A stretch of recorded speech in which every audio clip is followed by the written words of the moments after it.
ফরজ কটা? চারটা।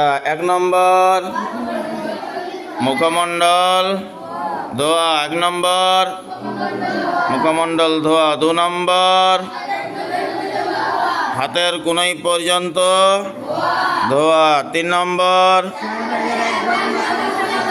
4 ভাগের 1 ভাগ মাথা মশা করা। 4 নম্বর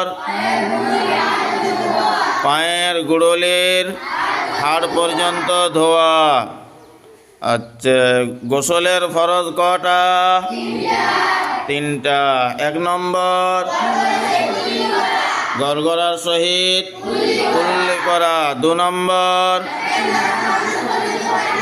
নাকের নরম মাংস পর্যন্ত পানি পৌঁছানো। 3 নম্বর গোটা শরীরকে এমনভাবে ধোয়া যেন এক চুল পরিমাণও শুকনো না থাকে। ঠিক আছে, মনে থাকবে। ইনশাল্লাহ আগামীকাল আরও হবে।